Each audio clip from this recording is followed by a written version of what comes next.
მოგესალმებით. რადიო გრუნდი წარმოგიდგენთ რუბრიკას სპორტ დაიჯესტი, რომელსაც მე, ნიკა შენგელაია გავუძღვები. დღეს თემად კრივი შევარჩიეთ. კრივი სპორტის ერთ-ერთი უძველესი სახეობაა, რომელიც ათასწლეულებს ითვლის. მსგავს ბრძოლებს ადამიანები ძველი წელთაღრიცხვით 3000-4000 წლიდან აწყობდნენ, განსაკუთრებით ძველ ეგვიპტესა და მესოპოტამიაში. კრივი როგორც ორგანიზებული სპორტის სახეობა ძველ საბერძნეთში განვითარდა და შემდგომში ოლიმპიური თამაშების ნაწილადაც იქცა.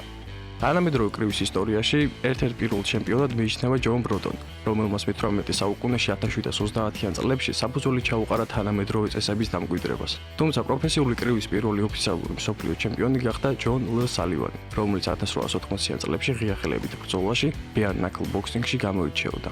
თანამედროვე ოლიმპიურ თამაშებში კრივი პირველად 1904 წელს სენტ-ლუისში ჩაერთო, მაგრამ მხოლოდ მამაკაცების მონაწილეობით. ქალთა კრივი ოლიმპიურ პროგრამაში კი 2012 წელს ლონდონში დაემატა. თანამედროვე ქართული პროფესიონალი მოკრივე კი ლაშა გურული გახლავთ, რომელიც გამოირჩევა თავისი უნიკალური სტილითა და ტექნიკით. ის ცნობილია ძლიერი დარტყმებით და ბრძოლის უნარიანობით, რაც მას მრავალი წარმატების მოპოვებაში დაეხმარა. ლაშა გურული აქტიურად მონაწილეობს საერთაშორისო ტურნირებში და მისი კარიერა გამოირჩევა შთამბეჭდავი გამარჯვებებით. ის ხშირად მოიხსენიება როგორც ერთ-ერთი ყველაზე პერსპექტიული ქართველი მოკრივე, რომელიც საერთაშორისო ტურნირებზე საქართველოს სახელით ასპარეზობს. მისი ბრძოლის სტილი მოიცავს როგორც თავდაცვით, ისე თავდასხმის ტექნიკებს, რაც მას შესაძლებლობას აძლევს წარმატებით გაუმკლავდეს სხვადასხვა მეტოქეებს. გარდა ამისა, ლაშას აქვს კარგი ფიზიკური ფორმა და მომზადების მაღალი დონე, რაც მას კონკურენციისთვის კიდევ უფრო მეტად ამზადებს.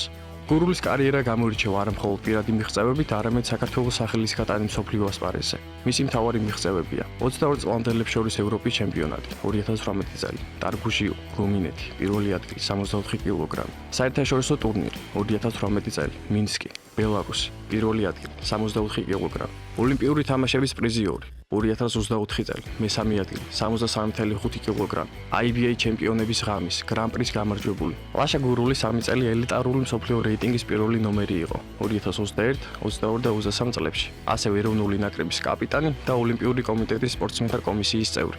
ლაშა გურულმა მნიშვნელოვანი წვლილი შეიტანა ქართული ახალგაზრდა მოკრივეების აღზრდასა და ქვეყნის კრივის პოპულარიზაციაში. ასეთი იყო რუბრიკა სპორტ დაიჯესტი. მომავალ შეხვედრამდე გემშვიდობებით.